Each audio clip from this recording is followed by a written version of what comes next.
नमस्कार, डेली 24 भारत देख रहे हैं आप। मैं हूं आपके साथ साहिल धुलिया। बुलेटिन की शुरुआत करेंगे तो राम मंदिर चढ़ावा चोरी के सभी 5 आरोपियों से अयोध्या पुलिस आज जेल में पूछताछ कर रही है।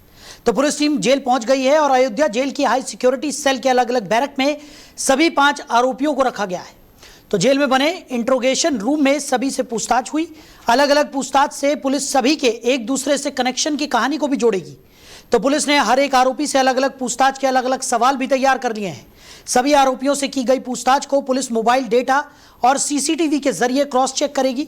दावा किया जा रहा है कि जल्द ही पुलिस इन आरोपियों की कस्टडी की भी मांग करेगी। तो राम मंदिर चढ़ावा चोरी का जो मामला है वो लगातार तूल पकड़ता हुआ नजर आ रहा है। इस बीच जांच पड़ताल भी तेजी के साथ आगे बढ़ती हुई दिखाई पड़ रही है।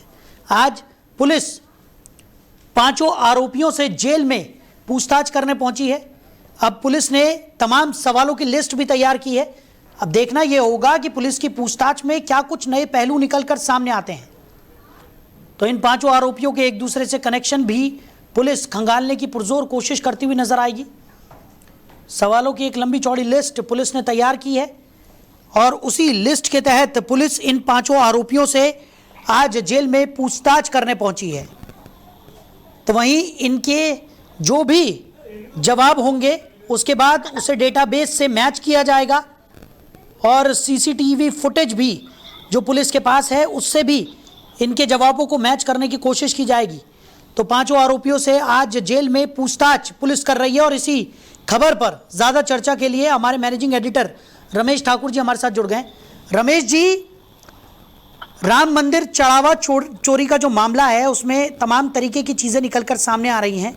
जांच पड़ताल की अगर बात करें तो आज अयोध्या पुलिस जेल पहुंची है 5 आरोपियों से पूछताछ करने के लिए। सवालों की एक लंबी चौड़ी लिस्ट भी पुलिस के पास है। ऐसे में माना जा रहा है कि इन सवालों के जवाब जब पुलिस को मिलेंगे तो कई और बड़े खुलासे होने की उम्मीद है। आप कैसे देख रहे हैं? देखिए साहिल, मेरी मौजूदगी इस समय लखनऊ में है।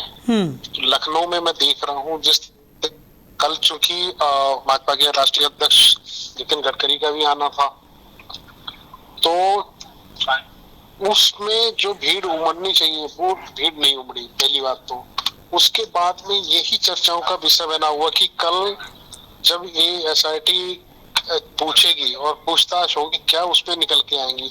अब इसमें सबसे बड़ा डर ये बैठ गया है लोगों में कि ये लोग किस किस का नाम लेंगे, क्या खुलासा करेंगे, क्या ऐसी नई चीज एसआईटी को बताएंगे, पुलिस को बताएंगे जो लोग अपने को छिपाए घूम रहे हैं और पे पर्दा डालने की कोशिश कर रहे हैं। तो कुल मिला के मुझे लग रहा है दिल्ली से लेके लखनऊ से लेके अयोध्या सबकी नजरें इस बात पे टिकी हुई हैं कि अब क्या होगा आगे। और इसमें एक इम्पोर्टेंट चीज और आज जुड़ गई है। सुबह बाबा की तरफ से कुछ लोग भेजे गए हैं कि आप इस पूरे मामले में जितने भी आरोपी हैं वो निगरानी की जाए और इस समय ट्रस्ट से जितने जुड़े लोग हैं उनको कम से कम काम से दूर रखा जाए। क्योंकि अभी बीच में जब ये चीजें आ रही थी कि इन सबको हटा दिया गया है, इस्तीफा हो गया है, लेकिन कल एक चिट्ठी जो सामने निकल के आई उस चिट्ठी ने बिल्कुल सबको एक्सपोज कर दिया है। क्योंकि उस चिट्ठी में यह है कि कल 6 तारीख को ट्रस्ट की 3 बजे मीटिंग होगी। उस मीटिंग में ये चर्चा की जाएगी क्या चंपत राय अनिल मिश्रा का इस्तीफा लिया जाए या नहीं लिया जाए। जी, लेकिन बात सिर्फ इस्तीफे की यहाँ पर नहीं रह गई है। अब अगर बात की जाए रमेश जी, क्योंकि हम लगातार देख रहे हैं और लगातार हम चर्चा भी कर रहे थे कि ये आस्था से जुड़ा हुआ मामला है। इसमें करोड़ों जो राम भक्त हैं उनकी आस्था से एक बड़ा खिलवाड़ होता हुआ नज़र आया है। ऐसे में आने वाले समय में क्योंकि मथुरा काशी की बात भी होती हुई दिखाई पड़ रही है, अलग अलग जगहों पर मंदिरों को प्रमोट किया जा रहा है, अलग अलग जगहों पर जो भारत की सनातन परंपरा है उसको आगे बढ़ाने की पुरजोर कोशिश यहाँ पर हो रही है। ऐसे में क्या जो भक्तगण हैं उनका विश्वास एक बार फिर इस तरीके से स्टैब्लिश हो पाएगा जैसे कि राम मंदिर के समय पे था? नहीं, ये बिल्कुल आपने सही कहा। उस तरीके का आस्थावान होके उस तरीके से विश्वास अयोध्या में राम मंदिर के ऊपर टिकाना और वहाँ के व्यवस्थापक और वहाँ के ट्रस्ट के लोगों पे ट्रस्ट करना, ये मुझे लग रहा है ये बहुत कुछ उसके लिए करना पड़ेगा। पूरी व्यवस्थाओं को रिफॉर्म करना पड़ेगा। सरकार की जितनी भी कमांड है वो सब हटानी पड़ेगी।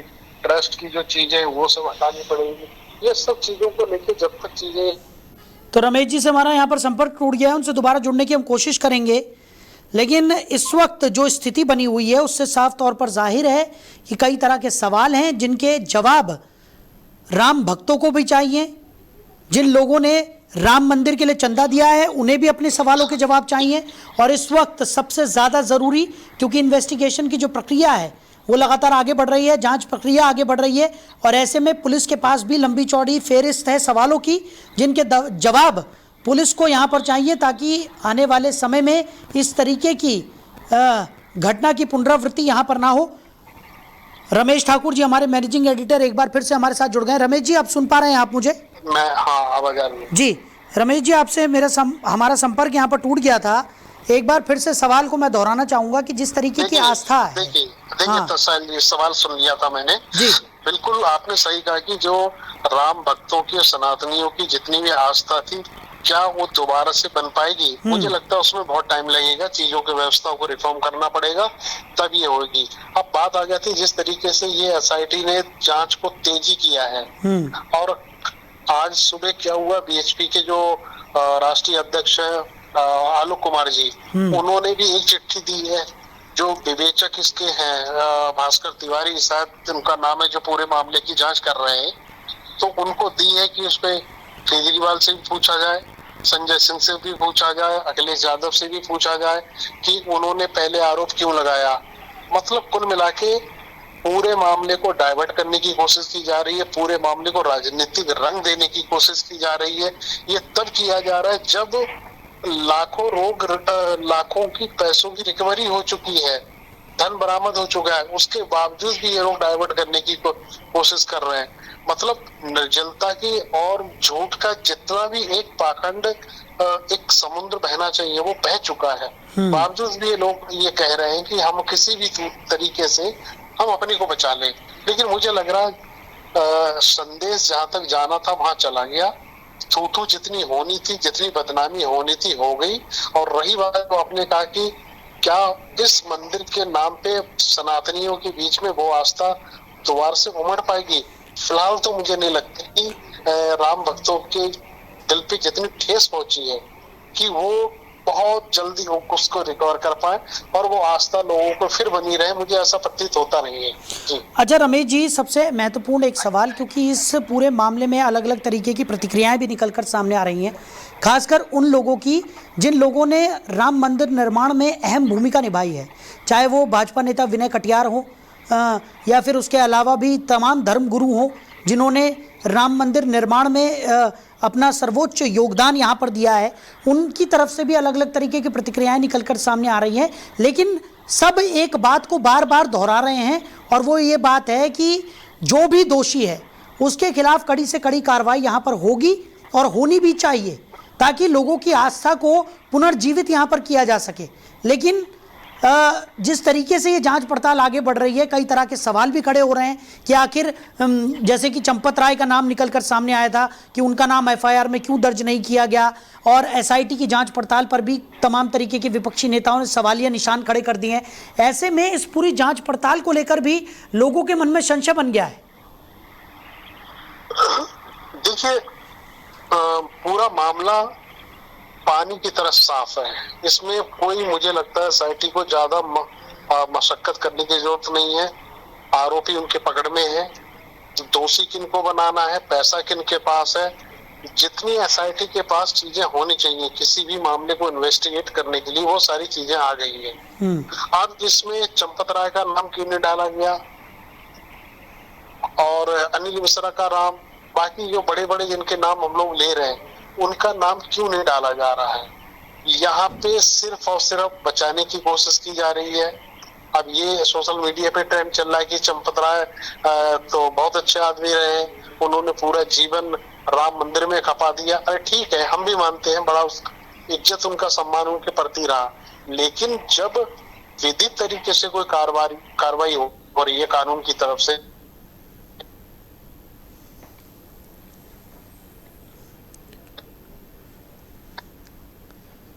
तो रमेश जी से हमारा संपर्क यहाँ पर टूट गया है। राम मंदिर मामले की अगर बात की जाए तो तमाम तरीके के सवाल यहाँ पर लगातार उठते हुए नजर आ रहे हैं। आज पुलिस भी जो 5 आरोपी हैं उनसे पूछताछ करने के लिए जेल पहुंची है। एक बड़ी फेहरिस्त पुलिस के पास है सवालों की और उनके जवाब पुलिस तलाशेगी, जिसके बाद पुलिस की तरफ से ये जो जांच पड़ताल है उसको और तेज़ी के साथ आगे बढ़ाया जाएगा और कोशिश यही की जाएगी कि जो भी दोषी है उसके खिलाफ कड़ी से कड़ी कार्रवाई इस पूरे मामले में हो।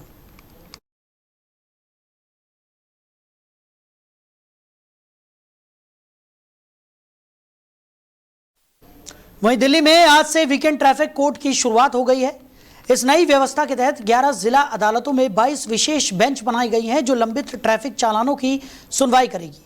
ये अदालतें हर महीने दूसरे शनिवार और सभी रविवार को काम करेगी ताकि लंबित चालानों का तेजी से निपटारा किया जा सके। इस पहल का उद्देश्य ट्रैफिक मामलों को सरल और तेज प्रक्रिया के जरिए खत्म करना है। यानी दिल्ली में ट्रैफिक चालान का निपटारा अब और आसान होने जा रहा है।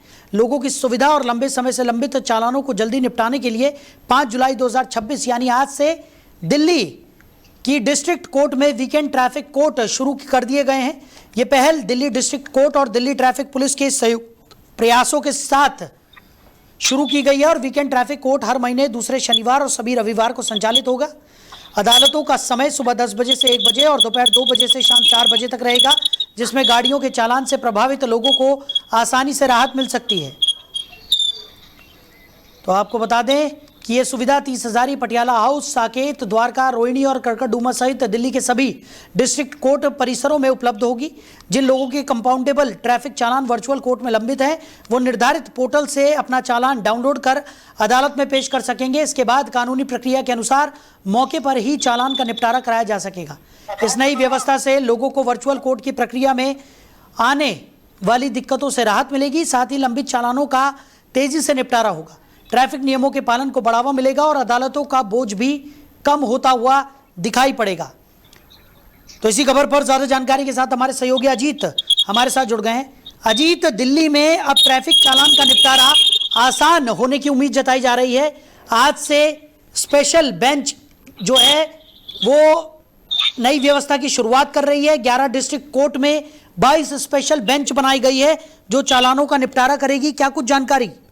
आज देखिए, बिल्कुल आपको बता दें कि दिल्ली के आम जनता के लोगों के लिए एक बड़ी सौगात जो है वो मिलने जा रही है, जिसमें दिल्ली में आज से वीकेंड ट्रैफिक कोर्ट की शुरुआत जो है वो की गई है। इस नई व्यवस्था के तहत 11 जिलों की अदालतों में 22 विशेष बेंच बनाई गई है, जिसमें सुविधाएं जो है वो लोगों तक मिल सकेंगी। जो लंबी ट्रैफिक चालानों की जो सुनवाई करेंगी, ये अदालतें हर महीने दूसरे शनिवार और सभी रविवार को काम करेंगी ताकि लंबित चालानों का तेजी से निपटारा जो है वो किया जा सके। इस पहल का उद्देश्य ट्रैफिक मामलों को सरल और तेज प्रक्रिया के जरिए खत्म करने का कार्य है। यानी दिल्ली में ट्रैफिक चालान का निपटारा अब और आसान होने जा रहा है। लोगों की सुविधा और लंबे समय से लंबित चालानों को जल्दी निपटाने के लिए 5 जुलाई 2026 यानी आज से दिल्ली की जो डिस्ट्रिक्ट कोर्ट में वीकेंड ट्रैफिक कोर्ट की शुरुआत जो है वो कर दी गई है, जिससे ये पहल दिल्ली डिस्ट्रिक्ट कोर्ट और दिल्ली ट्रैफिक पुलिस की संयुक्त प्रयास से शुरू की गई है। वीकेंड ट्रैफिक कोर्ट ने हर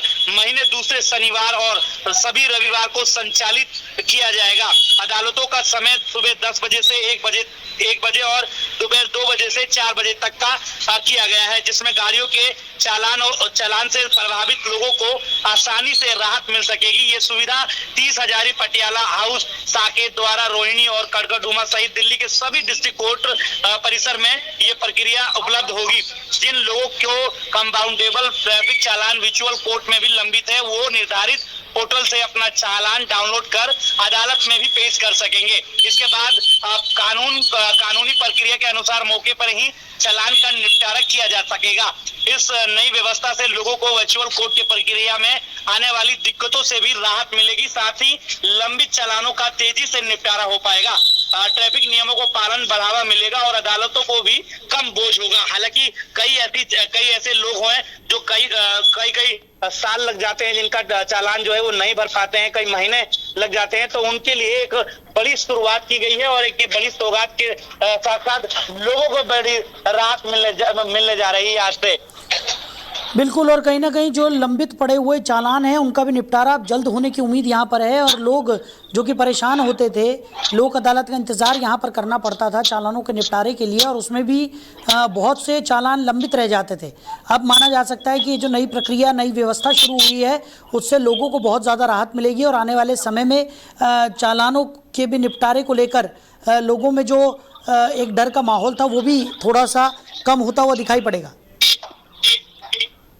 जी देखिए, बिल्कुल इसमें ये साफ तौर पर जाहिर है कि जो कोर्ट में लंबित केसेस है उनको ज्यादा समय मिल पाएगा, और इन सभी जो घरेलू केस है इसके बाद जब लोगों के लिए जब ये सुविधा चालू की गई है तो कहीं ना कहीं कोर्ट को भी कहीं ना कहीं अब एक कम समय में ज्यादा जो सुनवाई है वो कर सकेंगे। इससे एक बड़ी राहत भी मिलेगी कहीं ना कहीं, और दिल्ली सरकार को भी एक फल मिल पाएगा कि कई दिनों से जो लंबित वाहनों के चालान है वो भी भर पाएंगे लोग समय पर। चलिए अजीत, हमारे साथ जुड़ने के लिए और इस तमाम चर्चा के लिए आपका बहुत शुक्रिया।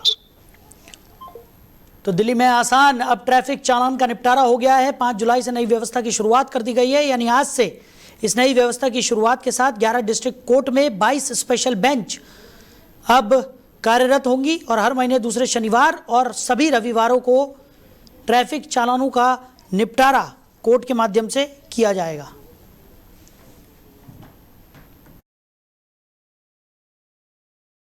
शुरुआत कर दी गई है।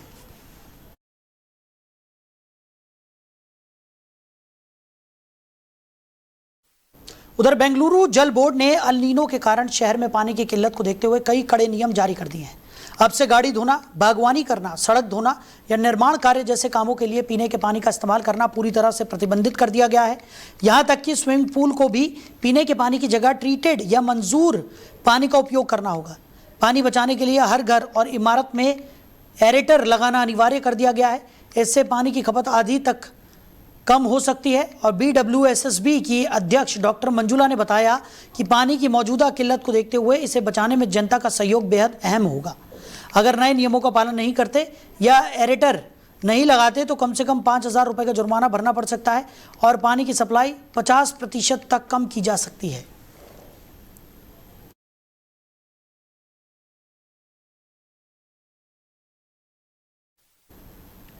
वहीं पिछले 24 घंटों से जारी भारी और लगातार बारिश ने महाराष्ट्र को बुरी तरह से प्रभावित किया है, जिससे मुंबई, पूरे कोंकण क्षेत्र, मध्य महाराष्ट्र और विदर्भ में जनजीवन पूरी तरह से अस्त व्यस्त हो गया है। भारत मौसम विभाग यानी कि IMD ने 6 जुलाई तक भारी बारिश जारी रहने का अनुमान लगाया है, जिसके चलते अधिकारियों ने नागरिकों को केवल आवश्यक होने पर ही घर से बाहर निकलने की सख्त सलाह जारी की है।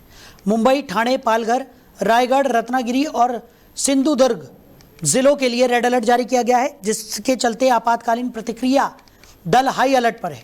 भारी बाढ़ के कारण महत्वपूर्ण अंधेरी सबवे को अस्थायी रूप से बंद कर दिया गया है। पूर्वी और पश्चिमी उपनगरों को जोड़ने वाले यातायात को वैकल्पिक मार्गों पर मोड़ दिया गया है।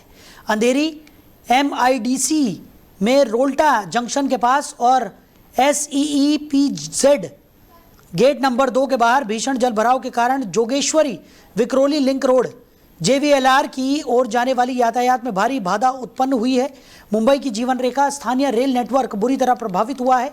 नाला सुपारा स्टेशन पर जलभराव वाली पटरियों के कारण पश्चिमी रेलवे को स्थानीय ट्रेनों को सीमित गति से चलना आना पड़ा, जिससे 15 से 20 मिनट की देरी हुई और व्यस्त समय के दौरान स्टेशनों पर भारी भीड़ उमड़ पड़ी।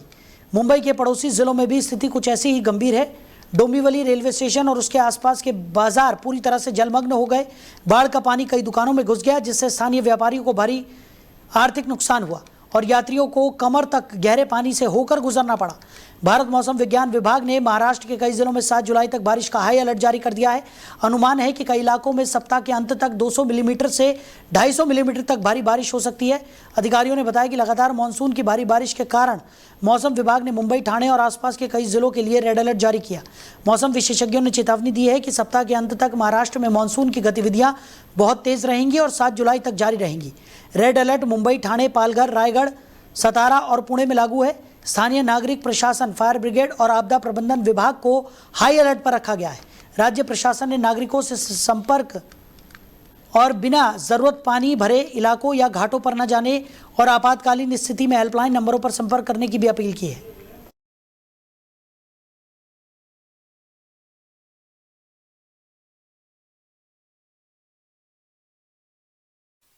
वहीं चीन और रूस जुलाई में संयुक्त समुद्री अभ्यास करने वाले हैं, इसकी जानकारी निकलकर सामने आई है। बता दें कि चीन और रूस अपने वार्षिक रक्षा सहयोग के तहत नियमित रूप से संयुक्त नौसैनिक अभ्यास यानी कि जॉइंट नेवल ड्रिल्स आयोजित करते हैं। इन अभ्यासों का मुख्य उद्देश्य दोनों देशों के बीच समुद्री समन्वय, रणनीतिक साझेदारी और अंतर संचालनीयता को मजबूत करना है। और अगस्त 2025 में चीन और रूस ने जापान सागर में व्लादिवोस्तोक के निकट संयुक्त नौसैनिक अभ्यास किया था। इस अभ्यास में चीन की ओर से टाइप 052D श्रेणी के निर्देशित मिसाइल विध्वंसक जैसे शाओक्सिंग पनडुब्बियां और बचाव जहाज शामिल हुए थे। अभ्यास के दौरान पनडुब्बी बचाव, वायु रक्षा, मिसाइल रोधी अभियान और पनडुब्बी रोधी युद्धाभ्यास किए गए थे। इन युद्धाभ्यासों के समापन के बाद दोनों देशों की नौसेनाएं अक्सर प्रशांत महासागर में संयुक्त गश्त भी करती हैं। चीन के रक्षा मंत्रालय की घोषणा के अनुसार दोनों देशों की नौसेनाएं किडाओ के निकट भी संयुक्त नौसैनिक अभ्यास और प्रशांत महासागर में संयुक्त समुद्री गश्त की योजना बना चुकी है। यह अभ्यास किसी तीसरे देश को लक्षित नहीं होते हैं, लेकिन भू राजनीतिक जानकारों के अनुसार अमेरिका और नाटो के दबदबे वाले क्षेत्रों में ये दोनों देशों की बढ़ती ताकत का सीधा संदेश माना जाता है।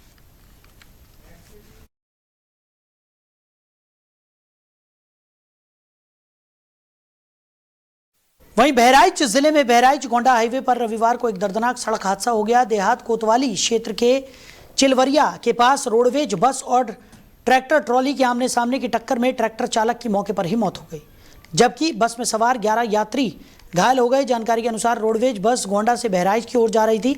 इसी दौरान चिलवरिया के निकट सामने से आ रही ट्रैक्टर ट्रॉली से उसकी जोरदार भिड़ंत हो गई। टक्कर इतनी भीषण थी कि ट्रैक्टर चालक ने घटनास्थल पर ही दम तोड़ दिया।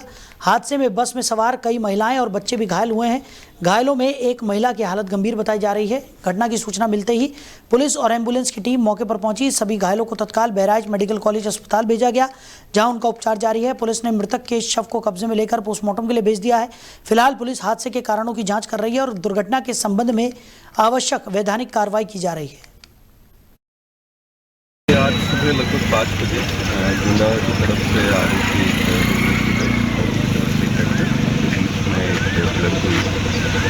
जिसमें लगभग 10 से 12 लोग घायल हुए और सभी लोग हॉस्पिटल पहुँच के जिला अस्पताल पहुँचे, उनका उपचार हो रहा है। 2 पेशेंट्स इसमें थोड़ा ऑब्जर्वेशन में है और रेस्ट जो है पेशेंट्स में ऐसा कोई भारी चोट नहीं है और डिस्चार्ज होने की प्रोसेस है।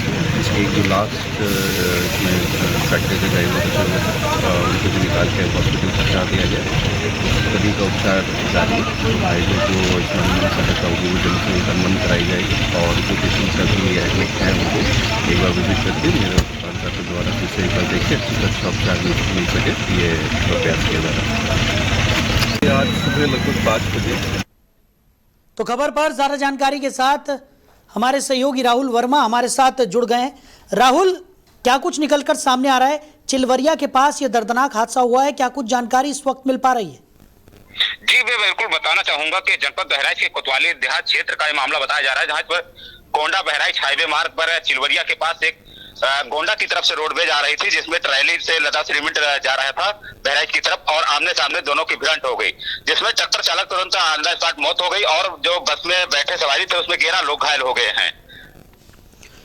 राहुल, वहीं अगर बात की जाए, जिस तरीके से बताया जा रहा है कि 11 यात्री जो थे वो घायल हुए हैं इस हादसे में, उन्हें अस्पताल में भर्ती कराया गया था, क्या स्थिति उनकी बताई जा रही है? क्या कोई गंभीर रूप से भी घायल हुआ है?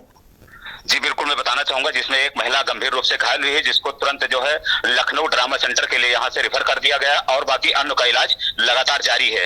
और मौके की जो बात की जाए तो मौके पर एसपी और जिला अधिकारी मौके पर मुआयना किए हैं और जो घायल व्यक्ति हैं उनको तुरंत तत्काल में मेडिकल कॉलेज भेजा गया और जो मृत का जो है पुलिस ने को पोस्टमार्टम के लिए भेज दिया है।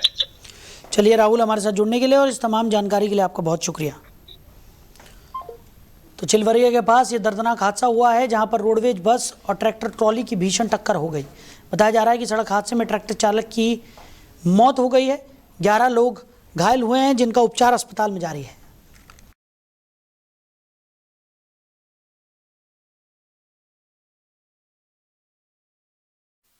वहीं बॉलीवुड एक्टर आमिर खान नई जिंदगी की शुरुआत करने जा रहे हैं। वो अपनी गर्लफ्रेंड गौरी संग शादी रचा रहे हैं। आमिर खान की तीसरी शादी की तैयारियां जोर शोर से पूरी कर ली गई हैं। उनके मुंबई स्थित घर की सजावट की पहली तस्वीरें भी सामने आई हैं, जो अब तेजी से वायरल हो रही हैं। आमिर खान के घर की कई तस्वीरें सोशल मीडिया पर वायरल हो गई हैं। तस्वीरों में एक्टर के घर की बालकनी रंग बिरंगी लाइटों से सजी हुई नजर आ रही है। पूरा घर शादी के जश्न के लिए तैयार दिखाई दे रहा है और अब फैंस को इस खास पल का बेसब्री से इंतजार है। हाल ही में एक इवेंट के दौरान आमिर खान ने बताया था कि उनकी शादी बेहद सादगी से घर पर ही होगी। इस खास मौके पर सिर्फ परिवार के करीबी लोग और कुछ दोस्त ही शामिल होंगे। रिपोर्ट्स के मुताबिक आमिर और गौरी स्प्रेट की शादी में करीब 100 से 150 मेहमानों के शामिल होने की उम्मीद है।